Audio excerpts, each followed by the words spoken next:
Hello dear students and friends. आज मैं एक बहुत इम्पॉर्टेंट विषय पर बात करने के लिए ये वीडियो बना रहा हूँ।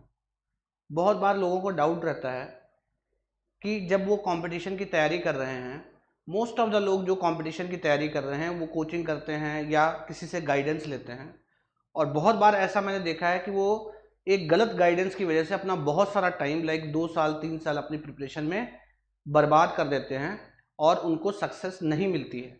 तो आज इस वीडियो में मैं डिस्कस करूंगा एक बहुत इंपॉर्टेंट विषय के बारे में। मैक्सिमम लोग जब तैयारी करते हैं तो कोचिंग ज्वाइन करते हैं या कोई मेंटर ढूंढते हैं, तो इसमें अगर आप गलत मेंटर पकड़ते हैं तो आपका जो प्रिपरेशन टाइम है वो बढ़ सकता है।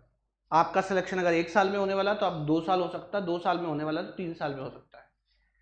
तो आज मैं बात करने वाला हूँ इस टॉपिक पे कि जब आप एजुकेटर पिक कर रहे हैं, अपने लिए मेंटर पिक कर रहे हैं, तो आपको किन चीज़ों का खास ध्यान रखना चाहिए। जो मार्केट में लोग अवेलेबल हैं, चाहे आप कोचिंग का बात करें या वैसे जो गाइडेंस देते हैं, उनको मैं 2 कैटेगरी में बांटता हूँ और इनके बारे में मैं आपसे डिटेल में बात करने वाला हूँ। और इनको मैं बांटता हूँ good versus glamorous teacher. Good teacher मतलब ऐसे टीचर जो जिससे आप मेंटरिंग लेके रैंक निकाल सकते हैं या जो रैंक प्रोड्यूस करते हैं। ग्लैमरस मतलब जो आपको सुनने में देखने में बहुत अट्रैक्टिव लगेगा, बट एट द एंड आपको 1 साल बाद पता लगता है कि वही आपकी फेलियर का कारण था। तो आज मैं इसी में बात करूंगा कि गुड और ग्लैमरस में क्या फ़र्क है और आपको कैसे अपनी प्रिपरेशन में मेंटर पिक करना चाहिए।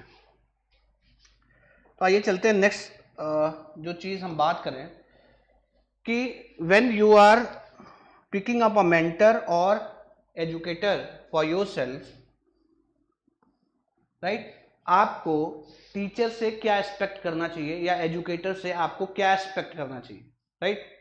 तो अगर मैं रफली बात करूं कि अगर आप कोई भी एजुकेटर पिक करते हैं तो आप उससे क्या उम्मीद करते हैं। क्वालिटी कंटेंट, राइट, कि मतलब आपको जो कंटेंट, देखो जब हम तैयारी करते हैं तो हमारे पास एक बहुत बड़ा इश्यू होता है कि हम क्या पढ़ें। अगर हम बुक खोलें तो हमारे पास n नंबर ऑफ उसके पेजेस हैं और हमें पता ही नहीं लगता कि हम कहाँ से स्टार्ट करें कहाँ पे ख़त्म करें। और कंपटीशन में आजकल हमारे पास इतना कम टाइम है कि हम अगर बुक से पढ़ें तो हम सक्सीड नहीं हो सकते। बुक से भी हमें पढ़ना है तो हमें पता होना चाहिए क्या पढ़ना है। सो आपको जब भी एजुकेटर पिक करना है तो आपको ध्यान रखना है क्या जो कंटेंट हमें मिल रहा है, is it have the quality of content is sufficient to crack the exam और नॉट। सेकंड है कॉन्सेप्चुअल अंडरस्टैंडिंग, कि भाई जो एक तो आपको कंटेंट दे दिया गया, अब सिर्फ कंटेंट दे दिया गया तो उससे काम नहीं चलेगा। ऐसा मेंटर होना चाहिए, ऐसा टीचर होना चाहिए जो आपको कॉन्सेप्ट समझा भी सके, राइट। देन आपके अंदर प्रॉब्लम सॉल्विंग स्किल डेवलप कर सके, बहुत इंपॉर्टेंट चीज है। लोग क्या होता है, बहुत बार थ्योरी बहुत अच्छा पढ़ते हैं, कहानी सुनते रहते हैं, राइट, और एट द एंड क्या होता है उनका प्रॉब्लम सॉल्विंग स्किल डेवलप नहीं हो पाता है। तो एट द एंड एग्जाम उनसे नहीं निकलता है, उनको लगता है कि उन्हें सब्जेक्ट बहुत अच्छा आता है, राइट। बहुत important ability to attempt new questions. किसी भी मेंटर के अंडर में हो, आपको एक चीज जरूर चेक करना चाहिए कि जब नया प्रॉब्लम आ रहा है आप कैसे डील कर रहे हो उससे। क्या आप नए प्रॉब्लम से डील कर पा रहे हो या नहीं कर पा रहे हो, आप कहीं ट्रैप में तो नहीं हो, राइट। अब मैं रफली आपको बताता हूं कि जब आप कोर्स कंप्लीट करो कैसे कैसे लोग गुमराह होते हैं। फॉर एग्जाम्पल मुझे पढ़ाना है, so I know most of the लोग मेंटर पिक करने में गलती कहाँ करते हैं। मैक्सिमम लोग क्या करते हैं कि आपको ये चीज़ ध्यान रखना है कि जब आप एजुकेटर पिक कर रहे हो या मेंटर पिक कर रहे हो अपने लिए, आपका अल्टीमेट गोल क्या है, एग्जाम क्रैक करना। तो आप किसी से भी मेंटरशिप ले सकते हो, प्रोवाइडेड जब आपके पास नए क्वेश्चन आए तो उनको टैकल करने का कैपेबिलिटी आपके पास हो, राइट। अगर मैं क्वांटिफिकेशन का बात करूं, क्वालिटी कंटेंट, अब मैं आपको कुछ रफली चीजें बताता हूं। ये तो देखो बड़ी बड़ी टर्मिनोलॉजी है, प्रॉब्लम सॉल्विंग स्किल, ठीक है, कॉन्सेप्चुअल अंडरस्टैंडिंग, क्वालिटी कंटेंट। अब किसका क्वालिटी अच्छा है ये हम कैसे जाने, राइट। प्रॉब्लम सॉल्विंग स्किल, हम कैसे जज करेंगे हमें प्रॉब्लम सॉल्व करना आ रहा है नहीं आ रहा है। Ability to attempt new question, तो फिर न्यू क्वेश्चन कहाँ से है? बहुत सारे question, n number of question. देखो होता क्या है, मैक्सिमम लोग ट्रैप में कहाँ फंसते हैं। देखो एट द एंड आपको एक चीज हमेशा ध्यान रखना है, जिस दिन आपका एग्जाम होगा उस दिन दो लोग होंगे, एक आपके सामने पेपर और एक आप खुद। ना आपके पास कोई मेंटर, एजुकेटर, कोई भी आपके साथ नहीं होगा। You will be alone with the exam paper, ठीक है। आप अकेले होंगे अपने एग्जाम पेपर के साथ। तो आपको ये देखना है कि उस दिन आप एग्जाम पेपर सॉल्व कर पा रहे हो या नहीं सॉल्व कर पा रहे हो। आपको ये चीज बहुत अच्छे तरीके से ध्यान देना है, राइट। ये सब वर्ड है, इससे आप कभी ये जज नहीं कर पाओगे कि जिससे मैं पढ़ रहा हूँ, जिससे मैं मेंटरशिप ले रहा हूँ, वो एग्जाम क्रैक करने के लिए सफिशिएंट है या नहीं है, राइट। तो देखो अब मैं ग्लैमरस का बात कैसे करता हूँ। ये तो क्या है कि हमें क्वालिटी कंटेंट मिलना चाहिए, right, problem solving skill develop होना चाहिए, लेकिन ये बड़े बड़े वर्ड हैं, एक नॉर्मल स्टूडेंट के लिए इन सब चीज़ों को पिक कर पाना बहुत मुश्किल होता है। तो आज मैं आपको रफली छोटी छोटी चीज़ें बताऊंगा जो आपको हमेशा ध्यान रखना चाहिए अपने प्रिपरेशन के दौरान। अब देखिए, ये जो आज का मेंटरशिप प्रोग्राम है, इसमें भी बहुत सारे आप कह सकते हैं फ्रॉड हैं, राइट, और बहुत सारे ट्रैप हैं, अगर बेटर वर्ड मैं यूज़ करूं, ट्रैप हैं जिसमें आपको नहीं फंसना हो, जिनसे आप दूर रहना है, ठीक है।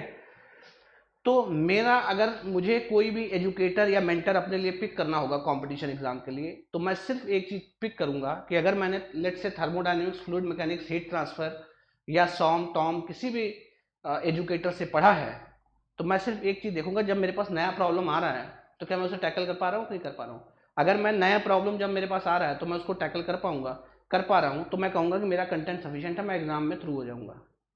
अब इसमें ट्रैप में कैसे फंसाया जाता है, राइट। अब मैं थोड़ा, ये तो गुड टीचर का निशानी है कि आप किसी भी टीचर से पढ़ लो, आपसे प्रॉब्लम बनना चाहिए, आपको कॉन्सेप्ट समझ में आना चाहिए, दैट्स इट। अब ट्रैप में कैसे फंसते हैं लोग, व्हाट अबाउट ग्लैमरस टीचर। अब बहुत सारे जो ग्लैमरस टीचर या एजुकेटर्स होते हैं वो क्या करते हैं, देखो कैसे ट्रैप में आते हैं। देखो दो चीज़ें होती हैं, इफेक्टिव बोलना, आपका स्पीकिंग स्किल बहुत अच्छा है, ठीक है, डजंट मैटर कि आपका जो कंटेंट है वो अप टू द मार्क है और उससे एग्जाम क्रैक किया जा सकता है, राइट। तो आपको कैसे कैसे जैसे ट्रैप होते हैं, फॉर एग्जाम्पल कुछ आपको एजुकेटर्स या टीचर्स या कोई भी बहुत सारे ऐसे लोग मिलेंगे जो बोलेंगे बेटा मैं ये आपको कंटेंट दे रहा हूँ and this is sufficient to crack the exam. ये बिगेस्ट फ्रॉड है। किसी को नहीं पता एग्जाम में क्या आने वाला है। अगर मुझे ये पता है कि एग्जाम में क्या आने वाला है तो मैं वो क्वेश्चन क्यों नहीं करा देता। मैं पूरे सब्जेक्ट में 70-80 घंटे, लेट से हम थर्मोडायनेमिक्स 60-65 घंटे पढ़ते हैं, हम 60-65 घंटे सब्जेक्ट क्यों पढ़ रहे हैं अगर हमें पता है कि इतने में से ही पेपर आएगा तो हमें इतना ही पढ़ना है। ये बिगेस्ट फ्रॉड है, बिगेस्ट फ्रॉड। अगर आदमी आपको कोई कहता है कि ये इतना कंटेंट इसको पढ़ लो इससे ईएससी गेट निकल जाएगा, बिगेस्ट फ्रॉड। आपको सबसे पहले जानना है, देखो होता क्या है, मैक्सिमम जो लोग कैसे ट्रैप में फंसते हैं, होता ये है कि जो बहुत सारे मेंटर हैं उनको पता है कि मैक्सिमम स्टूडेंट क्या करेगा, प्रीवियस ईयर प्रॉब्लम देखेगा। तो वो क्या करते हैं, अपना नोट्स, अपना कंटेंट इस तरह तैयार करते हैं कि उसमें सारा पीवाईक्यू हो जाएगा। तो जब आप क्लास में पढ़ोगे, वापस जाके पीवाईक्यू देखोगे, आपसे तुरंत बनेगा, राइट। तो आपको लगेगा कि आपको समझ में आ रहा है, नहीं, वो एक्चुअली क्या है, वो पीवाईक्यू ऑलरेडी क्लास में डिस्कस हो चुके हैं, तो वो आपसे बनेंगे, उसमें कोई दिक्कत नहीं है। लेकिन जैसे ही आपके सामने नया प्रॉब्लम आएगा आप अटक जाओगे। इसीलिए आप देखो बहुत सारे ऐसे स्टूडेंट हैं जो गेट में 50 से 60 नंबर के रेंज में 2 साल तक अटके रहते हैं। क्या करते हैं, वो सेम कंटेंट जो कि सफिशिएंट नहीं है एग्जाम क्रैक करने के लिए, उसको बार बार पढ़ते हैं। उससे क्या होता है, उनका कॉन्सेप्चुअल अंडरस्टैंडिंग तो बढ़ता नहीं है, वो टाइम वेस्ट करते रहते हैं, ठीक है। इस चीज को कवर अप करने के लिए, फॉर एग्जाम्पल आपने किसी एक्स एजुकेटर से एक सब्जेक्ट पढ़ा, राइट, उसने प्रीवियस ईयर मैक्सिमम नोट्स में इंक्लूड कर दिया। अब आपने प्रीवियस ईयर सॉल्व किया, आप सारा प्रीवियस ईयर बना लिए, या मान लो 80% प्रीवियस ईयर बना लिए। अब वो क्या बोलेगा आपको कि ये मेरा प्रॉब्लम सेट है, आप इसको सॉल्व कर लो, इससे बाहर कुछ नहीं जाएगा। अगर आपको कोई भी एजुकेटर, टीचर ये बताता है कि ये इतना पढ़ लो, इससे बाहर कुछ नहीं जाएगा, this is the biggest fraud. क्यों, वो ऐसा क्यों कर रहा है, इसलिए कर रहा है, उसे पता है आप नया क्वेश्चन जाकर देखोगे, उसके कंटेंट को क्रॉस वेरीफाई करोगे और उसमें वो फंस जाएगा, राइट। इसीलिए वो अपना प्रॉब्लम सेट आपको बोल के, प्रॉब्लम सेट आपको हर एजुकेटर देगा, उसको सॉल्व भी करना है। लेकिन अगर कोई ये क्लेम कर रहा है कि इतना पढ़ने से एग्जाम निकलता है, that is the biggest fraud. और ये चाह रहा है कि आप जो हमारा नॉर्मल टेक्स्ट बुक या बाहर से क्वेश्चन है आप उनको ना देखो और इसी ट्रैप में फंसे रहो, और एग्जाम जब आए तभी आपका आंख खुले कि आप किस ट्रैप में हो। ठीक है, तो आप किसी भी एजुकेटर से पढ़ें, किसी भी टीचर से पढ़ें, किसी भी कोचिंग में पढ़ें, लेकिन आपकी प्रॉब्लम सॉल्विंग स्किल जो होनी चाहिए वो इतना शानदार होना चाहिए कि एग्जाम में अगर आपके सामने नए प्रॉब्लम्स आए तो आप उनको टैकल कर पाए। ठीक है, तो ये अगर कोई भी एजुकेटर, कोई भी टीचर आपको कंटेंट पे रिस्ट्रिक्ट कर रहा है, इट मींस उसके कंटेंट में फ्लॉ है और वो ये चाहता है कि आप बाहर जो बुक्स के, टेक्स्ट बुक्स के प्रॉब्लम है उनको ना बनाएं, और उससे क्या होगा, उसका जो कमी है कंटेंट में वो उजागर ना हो, राइट, और उसका काम चलता रहे। आपको साल भर बाद पता लगेगा और आप फेल होकर चले जाओगे, और 70% लोग फेल होते हैं, राइट। तो इस चीज को आपको हमेशा ध्यान रखना है। अब कैसे ट्रैप में लोग फंसते हैं, जो बिगिनर्स होते हैं, how they fall in trap. आपको ग्लैमरस टीचर के कुछ मैं कैरेक्टरिस्टिक बताता हूं। सबसे पहले soft speaking skill. Maximum time क्या होता है, स्टूडेंट उस टीचर के ट्रैप में फंस जाते हैं जो बहुत सॉफ्ट स्पोकन होता है, राइट। बहुत सारे स्टूडेंट होते हैं जो सोना मोना बाबू के चक्कर में फंस जाते हैं, और मैक्सिमम मेंटर और टीचर जो हैं जिनका कंटेंट वीक है वो इस स्किल को बहुत इफेक्टिवली यूज करते हैं, सॉफ्ट स्पोकन। आपको डांटना नहीं, उसे पता है आप डांट के भाग जाओगे, राइट। और मैक्सिमम स्टूडेंट वो मेहनत नहीं करना चाहता, वो लॉलीपॉप खाना चाहता है। उसे कोई बोले कि 10 प्रॉब्लम लगा लो गेट में टॉप कर दो, भले बाद में कुछ ना हो, बाद में कौन चेक करने जा रहा है। मैक्सिमम टाइम क्या होगा, कुछ एक फर्जी सा थ्योरी कंटेंट होगा, उसके अराउंड कुछ स्टोरी क्रिएट किया जाएगा, और 2 घंटे ब्ला ब्ला ब्ला ब्ला, 4 घंटे अगर आपका क्लास चल रहा है तो you will listen so many story, वो भी फेक, ठीक है ना, फेक स्टोरीज कि ये, और सुनने में बहुत अच्छा लगेगा, राइट। नेक्स्ट, अगर मान लो आप कोई क्वेश्चन पूछते हो, राइट, कि ये सर क्वेश्चन कैसे आया, ये क्वेश्चन कैसे आया, आपको एक कॉमन आंसर मिलेगा, ये सिलेबस में नहीं है बेटा, ये एग्जाम में नहीं आता, राइट। ऐसा लगता है कि मेंटर को सब पता है कि एग्जाम में क्या आता है, this is the biggest fraud, ठीक है। और क्रिएट्स इल्यूजन। इल्यूजन मतलब जो मैं पढ़ा रहा हूं उसी में से सब आएगा। No teacher, no educator can claim that सब कुछ उसके नोट से आएगा। ये मैं 100% बता रहा हूं, मैं पिछले 7 से 8 साल से एस्पिरेंट्स को गाइड कर रहा हूं। आप अपने कॉन्सेप्ट इंप्रूव कर सकते हैं, आप ज़्यादा से ज़्यादा कंटेंट अपना बढ़ा सकते हैं ताकि आपका एग्जाम में रैंक अच्छा है। लेकिन कोई भी बंदा आपको ये गारंटी नहीं दे सकता कि इतने में से पेपर आएगा। यूपीएससी का पेपर, जो लोग ये एनालिसिस करते हैं कि एग्जाम में क्या आता है, कभी यूपीएससी के पेपर के बाद देखो वो कभी नहीं दिखेंगे आपको, क्योंकि यूपीएससी सबसे ज़्यादा अनप्रडिक्टेबल है। आप प्रिडिक्ट ही नहीं कर सकते एग्जाम पेपर में क्या आने वाला है। कैसे इल्यूजन क्रिएट करते हैं,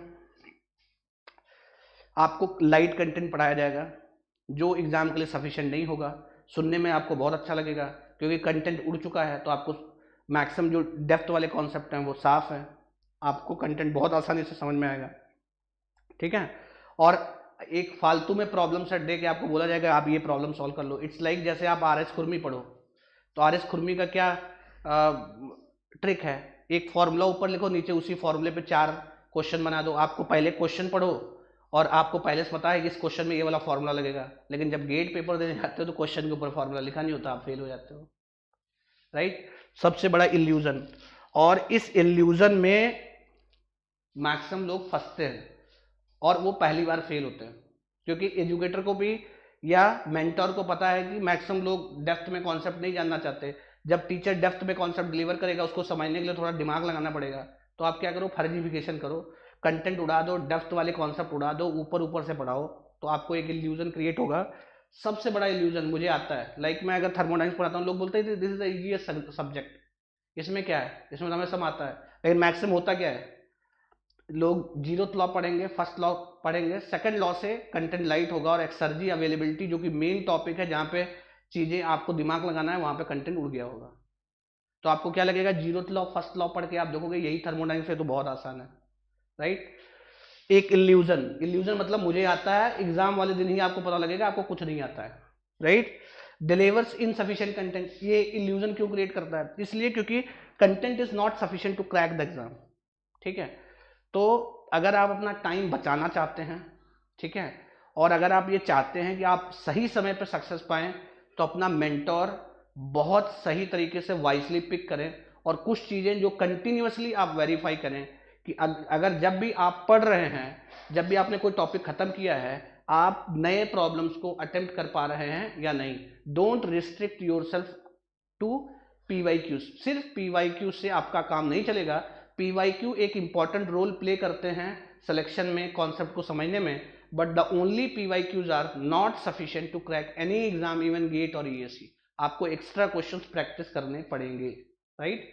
तो आप इन specially stay away from glamorous teachers. सुनने में आपको बहुत अच्छा लगेगा, लाइक बहुत लोग हाइप क्रिएट करते हैं अननेसेसरी, ब्ला ब्ला ब्ला, मैंने ये किया है। बहुत लोग फर्जी बोलते हैं कुछ, मान लो लेट से कोई हाइपोथेटिकल ऐसे एक्स नंबर ऑफ चीज़ें मैंने ये कर रखा है, या मतलब एक फेक चीज़ें, एक ऐसा इन्वायरमेंट जिसको लोग अट्रैक्ट होता है, जिससे यूथ अट्रैक्ट होता है, जिससे यूथ कनेक्ट करता है, वो सारा चीज़ें करके लोगों को साल भर बांध के रखते हैं। अच्छा, आप गाइडेंस कैसे लेना है? आप हमेशा गाइडेंस फेल्ड लोगों से ना लें, आप हमेशा गाइडेंस सिलेक्टेड लोगों से लें। वो आपको बताएंगे कि किस मेंटोर, किस टीचर का कंटेंट सफिशिएंट है एग्जाम क्रैक करने के लिए। तो आप हमेशा अच्छे स्टूडेंट से राय लें, ना कि क्राउड से। मूवी सलमान खान का भी बनता है, राइट, क्राउड उसको भी फॉलो करता है, और शायद वो सबसे ज़्यादा रेवेन्यू जनरेट करता है, बट क्वालिटी आपको पता है कि क्या है, राइट। सो आपको एक चीज़ हमेशा ध्यान रखना है कि जब भी आप पढ़ रहे हो तो आपसे नया प्रॉब्लम बन रहा है या नहीं बन रहा है। और स्पेशली वीक स्टूडेंट्स, अगर आपको कोई चीज़ नहीं आता है तो उसको स्किप करने से बेहतर है कि आप उस पर वर्कआउट करो, उसको इम्प्रूव करो। अदरवाइज सिलेक्शन तो आपका वैसे भी नहीं होने वाला इतने कॉम्पिटिटिव एग्जाम्स, जो जितना कंपटीशन लेवल चल रहा है, राइट। बहुत लोग मुझसे बोलते हैं, सर पिछले साल तैयारी किया था और पूरा सिलेबस मैंने कंप्लीट किया था और मेरा गेट में नंबर 25 आया। तो मैं उनको हमेशा बोलता हूँ, गेट में 25-30 नंबर आने के लिए सिलेबस पूरे करने की जरूरत नहीं है। आप 2-3 सब्जेक्ट पढ़ लो, उसी में 25-30 नंबर आ जाएंगे, राइट। सिलेबस कंप्लीट करना है, टाइम लिमिटेड है, इस चक्कर में कंटेंट को काटने का जो एक फ्रॉड है, ये बहुत सारे मेंटर और टीचर करते हैं। Be aware of it, otherwise you will and up in a trap, ठीक है, जहां पे आपका 2 से 3 साल वेस्ट होगा, और फिर आपको 1-2 साल बाद समझ में आएगा कि अब हमें क्या करना है। बाय दैट टाइम आपका बहुत सारा टाइम वेस्ट हो चुका होगा। सो बी केयरफुल, बी अलर्ट और be aware of this fraud, कि जिसमें आपको एक इल्यूजन क्रिएट किया जाएगा इनसफिशिएंट कंटेंट देके, और बोला जाएगा बेटा कोई दिक्कत नहीं है, बट आपको दिक्कत उसी समय पता लगेगा जब एग्जाम है, राइट। सो आई होप ये वीडियो, मेरी एक इच्छा थी कि मैं बहुत सारे लोग जो नए स्टूडेंट्स हैं, जिनको पता नहीं लगता है, जो ट्रैप में फंसते हैं, ये वीडियो मैंने उनके लिए बनाया है। और मैं ये चाहता हूं कि जब भी आप किसी मेंटर को फॉलो करें, आप किसी भी मेंटर को फॉलो करें। अच्छा, बहुत लोग ऐसा बोलते हैं कि बहुत सारे मेंटर्स नए हैं, है ना। ऐसा कुछ नहीं है, आप नए पुराने मीडियम किसी भी एजुकेटर को फॉलो कर सकते हैं। There is only one criteria कि आपको इतना कंटेंट आपको का सब्जेक्ट का अंडरस्टैंडिंग ऐसा होना चाहिए कि जब आपके सामने नया प्रॉब्लम आए तब आप उसको टैकल कर सको। That should be the only criteria to select any educator, और ना कि इस ट्रैप में फंसना है कि ऊपर से कंटेंट पढ़ के एक इल्यूजन क्रिएट कर लेना है कि हमें सब आता है, और एट द एंड आपको कुछ नहीं आता और आप एग्जाम में 20 नंबर लेके गेट में घर बैठते हो, और फिर आखिरी में ब्लेम करते हो कि गेट इज टफ।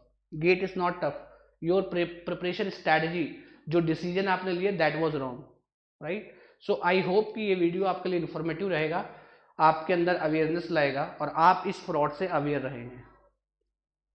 और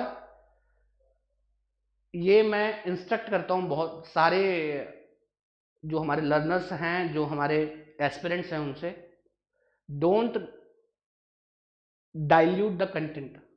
जो सिनेरियो चल रहा है, आपको गेट के थ्रू जॉब पाने के लिए भी 200-300 रैंक के अंदर चाहिए, ईएससी में वैकेंसी कम है, क्राउड बहुत ज़्यादा है, जो आपका कट ऑफ है बहुत ऊपर जाने वाला है, आपको दिक्कत होगा। Don't dilute the content. आप 5% 10% टॉपिक छोड़ सकते हैं, लेकिन जो टॉपिक पढ़ें अच्छे से पढ़ें, और अगर अच्छे से टॉपिक पढ़ते हुए आप सिलेबस कंप्लीट करते हैं, देन दैट्स ग्रेट। और आप कम पढ़ के भी, कम सिलेबस 10% सिलेबस छोड़ के भी आप रैंकर बन सकते हैं, रैदर देन कि ऊपर से सब पढ़ के। सो आई होप कि ये वीडियो आपके लिए इन्फॉर्मेटिव रहेगा, और आप इस फ्रॉड से अवेयर रहेंगे। Thank you very much.